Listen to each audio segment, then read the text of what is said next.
Hello guys, welcome to Eesha YouTube channel. మీకు ఈ video నచ్చితే ప్లీజ్ ఫ్రెండ్స్ లైక్ చేయండి, షేర్ చేయండి, సబ్స్క్రైబ్ చేయండి, కామెంట్ మాత్రం తప్పకుండా చేయండి. మరిన్ని వీడియోస్ కోసం వెయిట్ చేస్తారని నేను అనుకుంటున్నాను. కామనర్స్ కామనర్స్ అంటే ఓకే, అగ్ని పరీక్షలో ఉన్న కామనర్స్ వాళ్ళు ఇప్పుడు సెలబ్రిటీస్ అయిపోయారు. వాళ్ళని కామనర్స్ అనడం కూడా తప్పే, కానీ కామనర్స్ అని అంటున్నాను. సారీ, కామనర్స్ అని ఒక వర్డ్ యూజ్ చేసినందుకు. కానీ వాళ్ళు కామనర్స్ కాబట్టి ఏమనలేదు. అయితే వాళ్ళు వచ్చి ఒక్కొక్కరు మాట్లాడిండ్రు. అది హైలైట్ అనిపించింది నాకైతే. Shakib very very very very good అనిపించింది నిజంగా. షాకిబ్ గారిని ఇంట్లోకి పిలిస్తే చాలా బాగుంటుంది. అయితే ఓకే, అందరు కలిసి ఓటు వేయమని నా నుంచి బిగ్ బాస్ చెప్తాడు. అందరు కలిసి ఓట్లు వేయండి, ఒక్కొక్క ఓటు వేయండి, కానీ అది ఎవరితో డిస్కషన్ చేయొద్దు, ఎవరు డిస్కషన్ చేయొద్దు, ఆ విషయానికి చెప్తారు.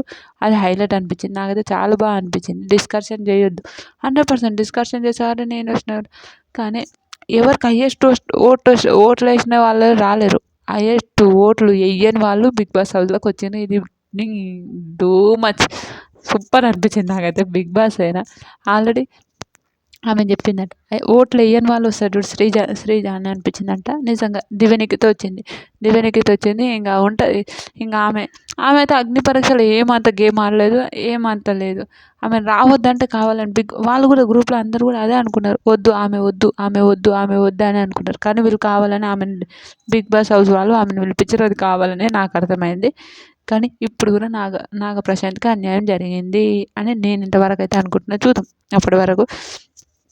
కానీ నాకు అస్సలు నచ్చలేదు దివ్యనికిత రావడం, అనూష, వీళ్ళిద్దరు వేస్ట్. అబ్బాయిల్లో షాకిబ్, నాగ ఇద్దరు సూపర్. నాకైతే వీళ్ళిద్దరు వచ్చింటే బాగుండు అని అనిపించింది. మీకేమనిపించిందో కూడా ప్లీజ్ కమెంట్ చేయండి. ఓటు ఎవరెవరికి వేసిన అనిపించింది కూడా కమెంట్ చేయండి. దివ్యనికిత రావడం కరెక్ట్ కాదో కూడా కమెంట్